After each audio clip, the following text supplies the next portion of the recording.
And welcome back to Kidmin Talk. This is your host, Karl, coming to you from Kidology.org, where our mission is to equip and encourage you in your ministry to kids. Today's podcast is sponsored by 456, the ultimate, amazing, best ministry to preteens. Yes, 4th, 5th, and 6th graders. And this week is their online conference. I'll tell you more about that in a little bit.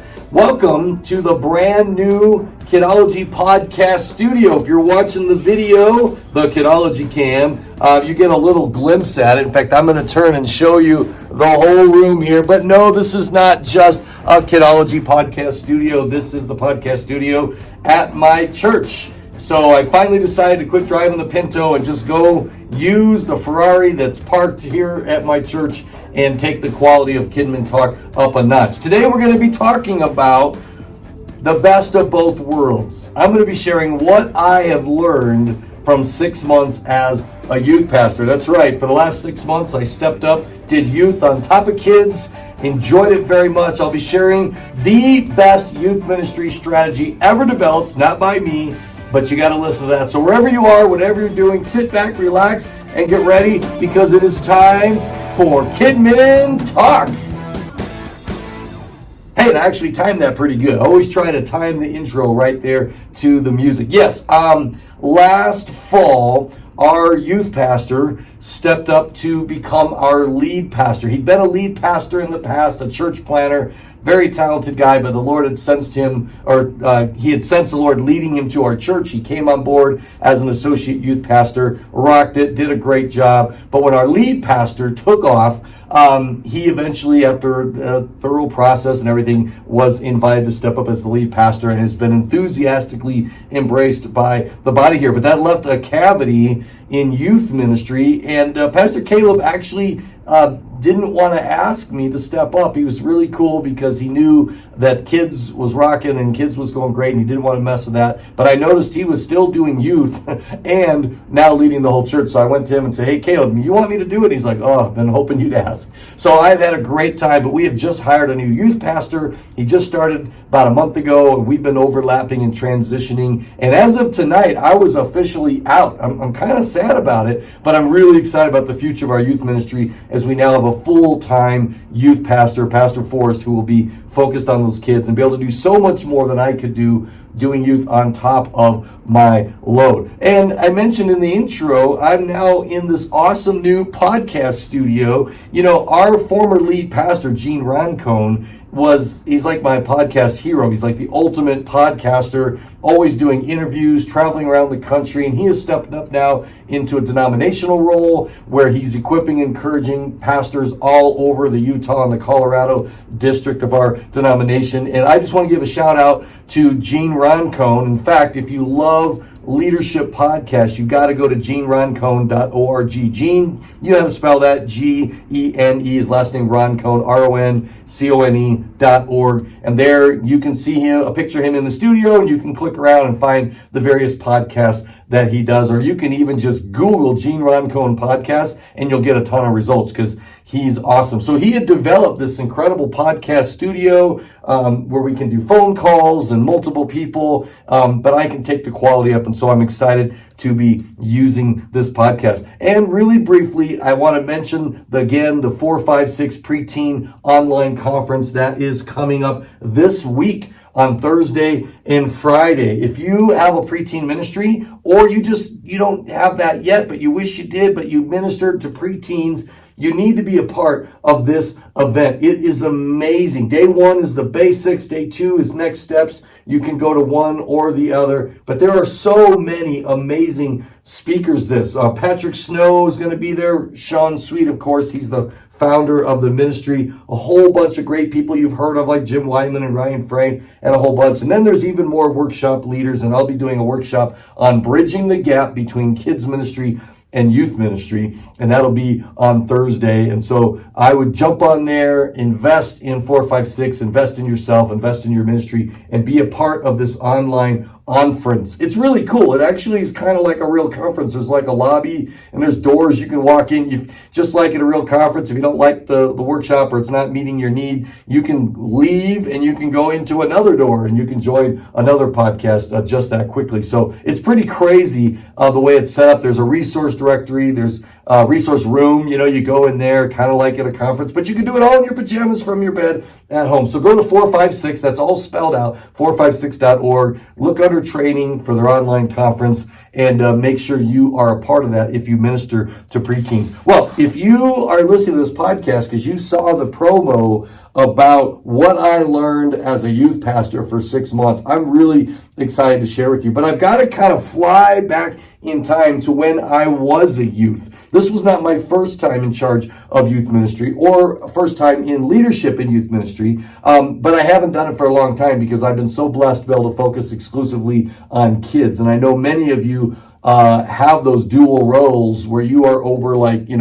birth all the way through high school, and hats off to you. It's a tough job to do both, as I've been doing for about the last 6 months. But I got to go back to when I was a youth, and I want to start with what I learned just as an observer. I remember having a youth pastor who was all Bible, no fun. I mean, he was a serious guy. And we dove into the Bible. I learned Bible study techniques. I did learn a lot from him, but the youth group did not get very big. And I remember looking around the youth group and thinking, man, this is staff kids, pastor kids, deacon elder kids, and a few super devoted people's kids.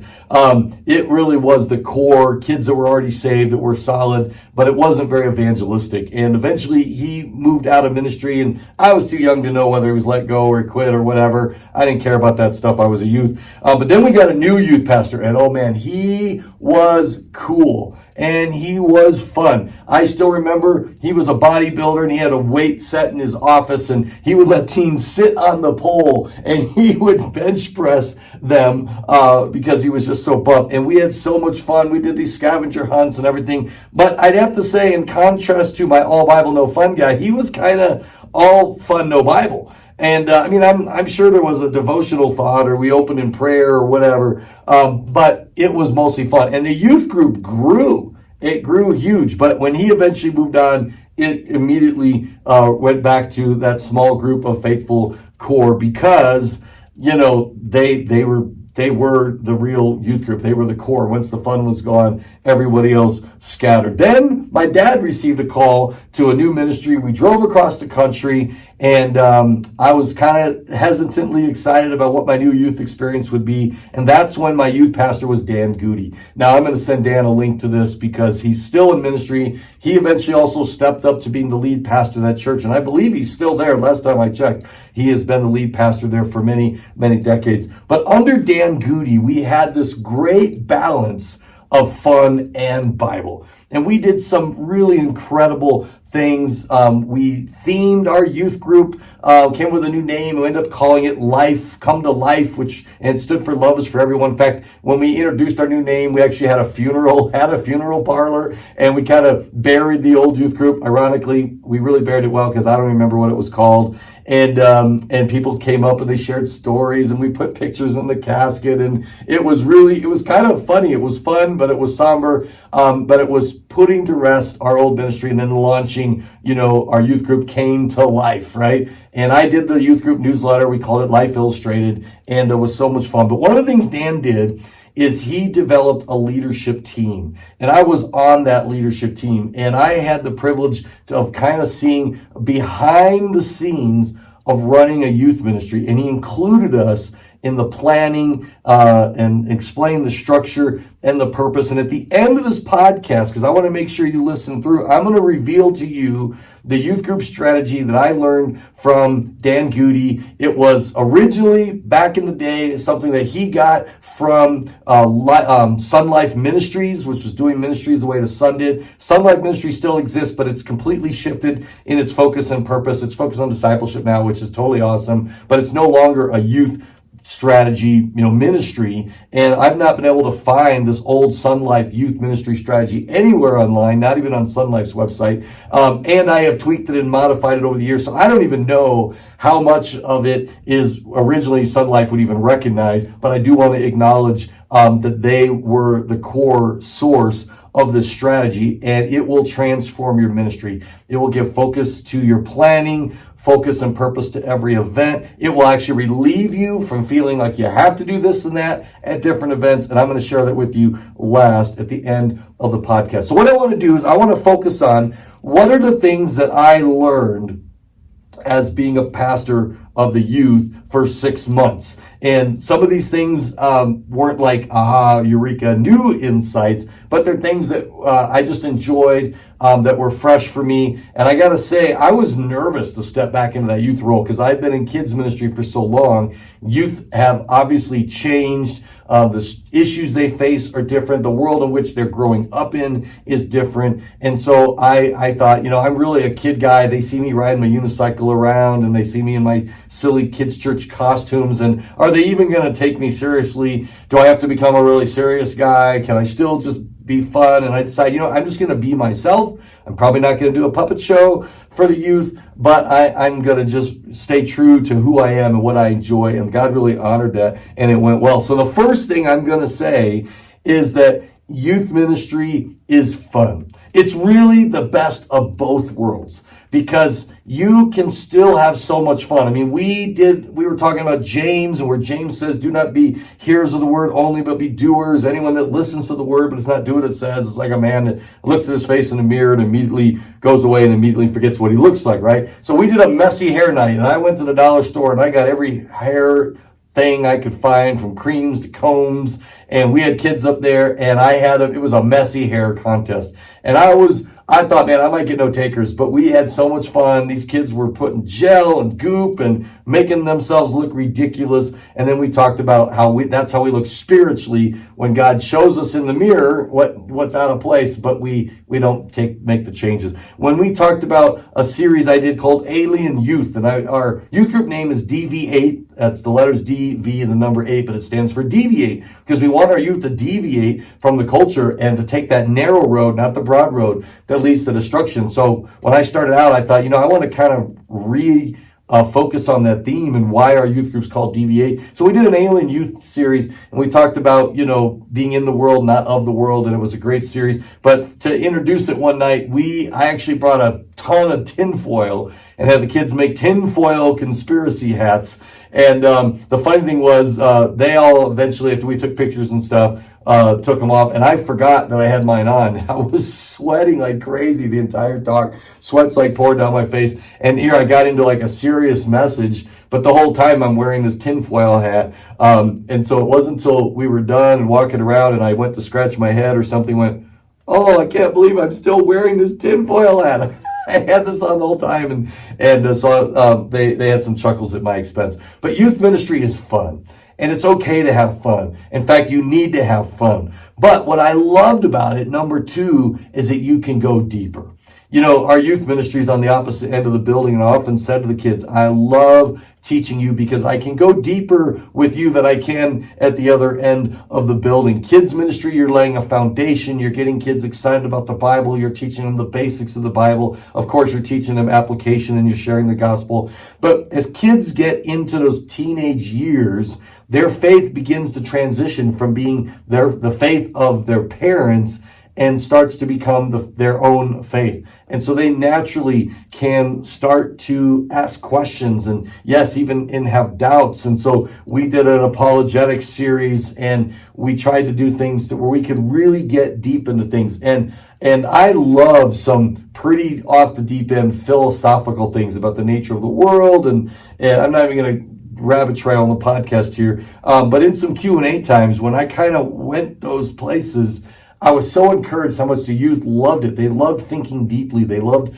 asking tough questions. And so you have to have that balance of both crazy, ridiculous, messy fun, but also getting serious. And I was so encouraged to see how the youth group here at this church, that just how much they love the Lord, are on fire for the Lord, and they love it. Number 3, I learned from watching our group, and I can't take any credit for my leadership because this was already there. And I want to say that kids not only can worship, but they can lead worship.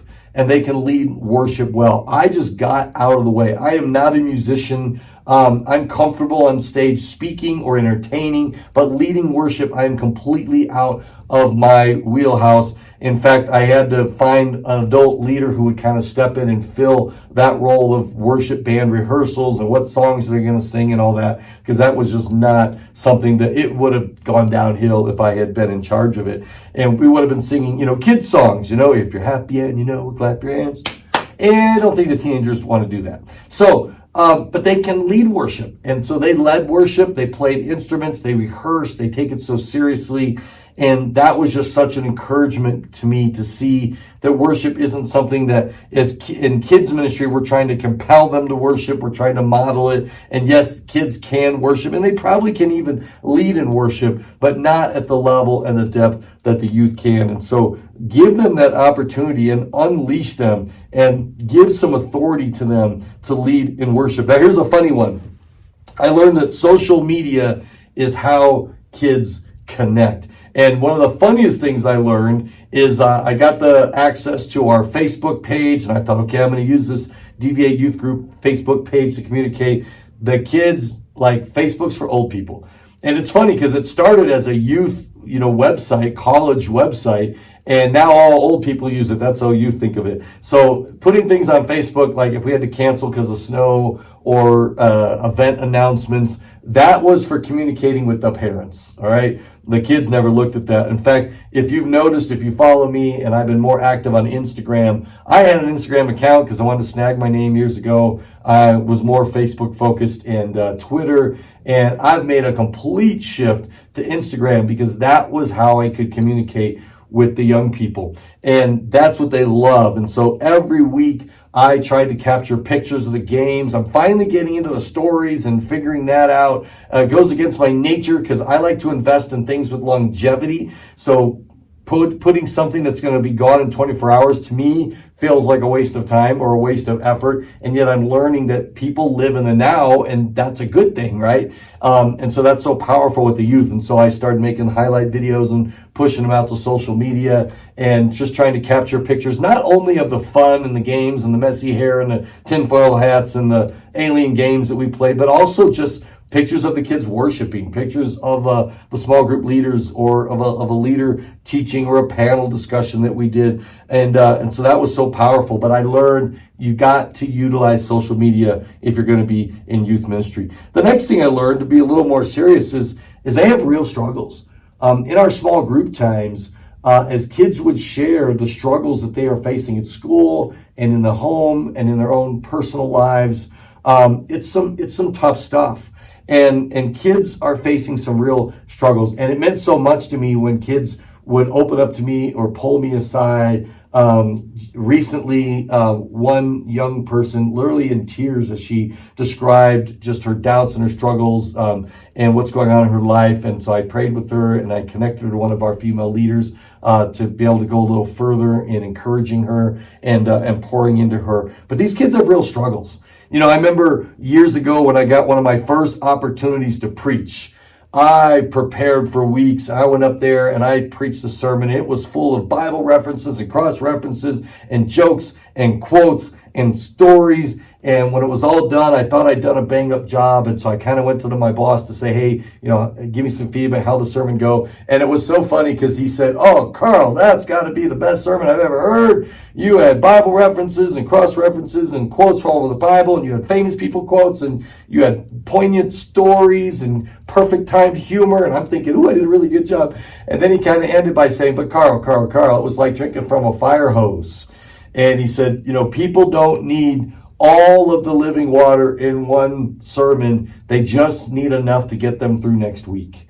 They just need a cup of the living water. And I always love that. In fact, I've even taken it further in kids ministry and said, just give them a Dixie cup of truth that they can take home that week and apply that week, because if you meet their needs this week, they're going to come back next week for some more of that living water. And I found that's really true with the youth. We need to give them something tangible and practical and real that they can do and apply from to face those struggles. But don't feel like you've got to solve all the issues of being a teenager in 2020 on one night, because obviously you can't. But even if you could, it'd be overkill. So the next thing I learned, and it relates to this, is that they need a safe place to talk. They need permission to ask any question, even questions about doubt or struggle or what's going on. And in that safe place, it's so important. I love that that was already established in the youth group here at my church, where we have the large corporate teaching and the large corporate worship, but then we break into small groups. With the younger ones, we break up by boys and girls. With the older ones, we kept them together because, frankly, as high schoolers, they kind of want to be, the guys want to be with the girls and vice versa. But breaking them off helps have some privacy and trust if they want to talk about issues that they might be awkward with the other sex there. But you got to have those safe places. And I love that that already existed. I would roam from group to group sometimes because our leaders owned them. If a leader wasn't there one night, then of course I would step in. And I loved seeing the different kinds of conversations that these young people had, all the way down from the 6th and 7th graders all the way up to the 11th and 12th graders. And we have such incredible leaders here that know how to draw out of them what they're thinking, what their struggles are. Of course, you've got those quiet kids, and so you've got to ask them direct questions to kind of elicit a response from them. You have to respect when they don't want to talk. Sometimes you can go up to them one-on-one if you see that they're struggling and say, "Hey, kind of what'd you think about our talk tonight?" But they need that safe place. The last thing I'm going to say, number 7, before I get into that incredible youth ministry strategy that you're really hanging on for, is that if you build it, they will come. Probably one of the most encouraging things to me in the short time that I served as the youth pastor here at my church is how many kids come to youth group. I mean, on Sunday nights, we pack out the youth room. And it was consistently growing. Then we launched a small group on a midweek night. It started out with 12 kids, and it grew to almost being half the size of the Sunday night major youth group. And if you are meeting their needs, if you're doing these things where you're connecting with them, it's fun, you're going deeper, you're letting them ask questions and talk about what's going on in their lives, they will come. You know, we planned some social events, and they came to those events. We did a Thanksgiving dinner, and they came in droves. That was probably more about the food than anything else.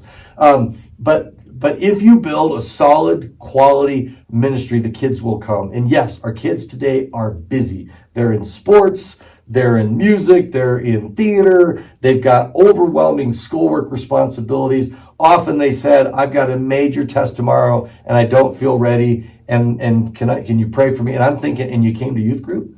I mean, they prioritized coming to youth group even when they were facing easy excuses to just kind of push their relationship with God and with the church fellowship aside, and they didn't. And I thought that was awesome. All right, this is it. You've been waiting for it. All right, I'm going to try to unpack this quickly. But at the end, I'm going to give you a link to where you can read it online in greater detail. But the strategy is called the program pyramid. And what it means is that you don't try to meet the needs of every kid at every event. So if you could picture a pyramid, and I'll show it to those of you watching on video in a little bit. Picture a 3-level pyramid. The bottom's obviously the biggest, then you've got the medium, then you've got the small one on top. And the reason it's a pyramid is because they're collapsible. The kids in those higher 2 levels, they drop down into the bottom level. That bottom level is the curious level. These are kids that are just spiritually curious, all right? They may or may not be a Christian. Their focus is that they just want to have fun. And your strategy at that stage is evangelism. And so when you do a curious level event, you don't have to worry about appealing to the other 2 levels because they will all enjoy those fun events. That's your scavenger hunt. We went disc golfing. That could be a Nerf Wars. that can be, a church escape. And if you go to kidology.org/Nerf Wars or escape, you can download my whole packages of all the files for doing events like that. The next level up is the committed. And the committed kids are ones that have made a commitment to Christ. So they're Christians, all right? And their focus is not so much laughter like the curious, it's learning, right? They want to learn more about the Bible. They want to learn more about their Christian faith. And our focus as leaders at that point shifts from evangelism to education, all right? The final tier at the top of this pyramid is the core. All right. And I loved in Dan Goody's youth group that I was a part of that core. I was part of the kids that were challenged and invited to be leaders in the youth group. And we were taught ministry principles. So you shift from a focus of laughing to learning to actually leading. And that's the kids' focus. And then ours focus as leaders shifts from evangelism to education to equipping them to serve. I am obviously in full-time pastoral ministry. I can't tell you how many of the core of my youth group have gone on to ministry. And it doesn't necessarily mean they have to go into professional ministry. What it means is they go into leadership in the church. We need lay leaders in the church, right? And so they move on and become leaders in the ministry wherever they go, whether it's a career or whether it is just they're those awesome deacons and elders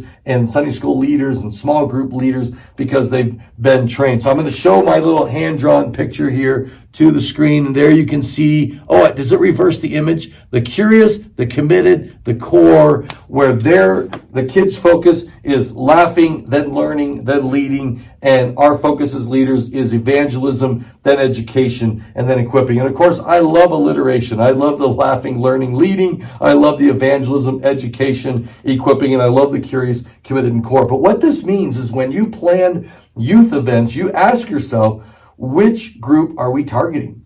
If this is a curious level event, gasp, you don't have to even have the worship band there. Now, you could choose to, but you don't have to. You don't have to do an in-depth Bible study. You don't even have to pray. You don't even have to open in prayer. Usually, I think it's fine to open in prayer. You're at a youth group event, but you can just have fun. You can have a youth group night at one of those bouncing places or a laser tag or mini golf or whatever. And if it's a curious level event, your goal is that the kids are laughing and your goal is evangelism, because what's going to happen is eventually you're going to do a harvest event and you're going to move them up to that next category. So if you're doing something that is for the committed level, so our Sunday nights are curious. We do worship and we do have a message, but we wanted to make it fun. And so we started doing a strategy where once a month or every 6 weeks or so, we would just have a curious level night. And we actually wouldn't do worship. We would do a bunch of crazy games, or we would do a meal and try to invite kids.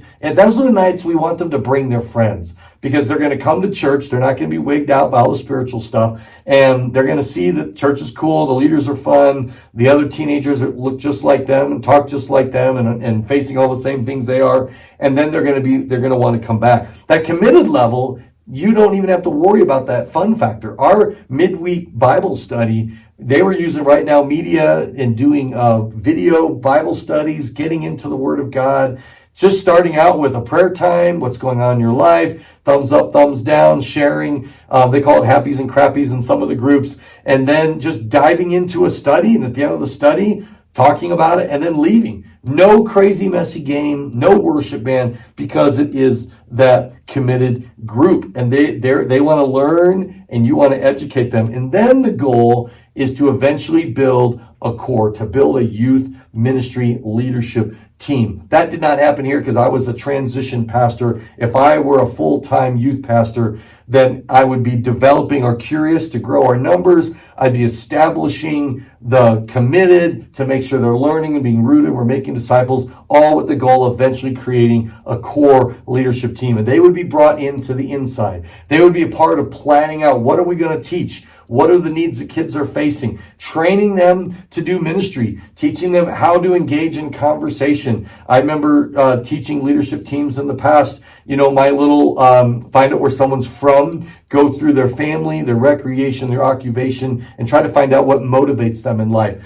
Training them, if you see a kid that's off to the side, kind of new, kind of nervous, kind of shy, a grown-up walking to them and welcoming them is not as impactful as one of their peers walking up and saying, hey, where do you go to school? Do you live in the area? You new? Hi, my name's so-and-so. What's your name? And later saying, hey, man, I hope you had a good time. See you next week.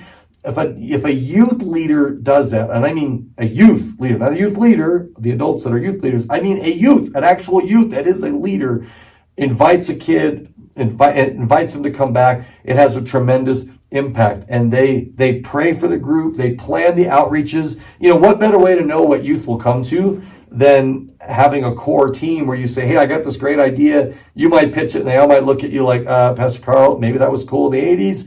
But this is the 20s. That ain't going to fly. You need that. You need a leadership team of kids to help you do that. All right. So you need to change things up. You need that strategy, but breaking the mold does help with some of my notes here. We did a reverse night. If you're always doing, welcome, game, worship, lesson, small groups, you can shake that up. One night you can start out with small groups. And you can end with a game, or you can end with worship. And you can, I'm just reading my notes here, or you can do a fun night where you don't do all those other things. So, you can actually make that box on some paper, the curious, the committed, the core, write down those goals of laughing, learning, leading, evangelism, education, equipping, and then look at your overall ministry, what you're already doing. Say, where do these events or programs fit into that program pyramid? And yes, there's going to be overlap. It's never going to be perfect, but it gives you permission to focus on what matters most at that level and not feel like you have to do that for everybody. Does that make sense? All right, awesome. Well, thanks for listening to Kidmin Talk number 128. Man, I can't believe it's been that many. As always, I'd love to hear from you, whether it's through email or Facebook comments or wherever. Let me know if there's something you'd like me to address on the show.